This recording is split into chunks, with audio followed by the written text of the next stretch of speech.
అందరూ కూడా దేవుని పోలికగా ఉన్నారు కాబట్టి మనమందరము కూడా సహోదరి సహోదరులముగా అందరము కలిసి ప్రేమతో ఐక్యమత్యముతో ఈ లోకములో మనకిచ్చినటువంటి సమయాన్ని బ్రతికినంత కాలము కూడా ఒకరికి ఒకరు సహాయం చేసుకుంటూ మనకు మనంగా ఒకరినొకరు ప్రేమించుకుంటూ ప్రతి ఒక్కరము కూడా దేవుని నామాన్ని గణపరిచేటువంటి వారముగా దేవుని పనిని వెతికి దేవుని పనిని నిర్వహించుకొని జరిగించే వారముగా ఉండి ఈ కొంచెం కాలంలో ఈ లోకములో బ్రతికేటువంటి 60 సంవత్సరాలు లేదా 70 సంవత్సరాలు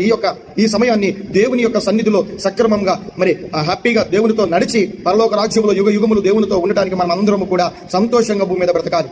ఈ కొంచెం జీవితంలో ఎన్నో కష్టాలు, బాధలు, సమస్యలు, ఇరుకులు, ఇబ్బందులు, శోధనలు, అనారోగ్య సమస్యలు, శత్రు భయాలు, సొంత వారి అయిన వారే, బంధువులే, స్నేహితులే, రక్త సంబంధులే, మనం అనుకున్నటువంటి వారి మనల్ని మోసం చేసినప్పుడు, మనం దిగజారిపోయినప్పుడు, తల దింపులుగా ఉన్నప్పుడు, అవమానించబడినప్పుడు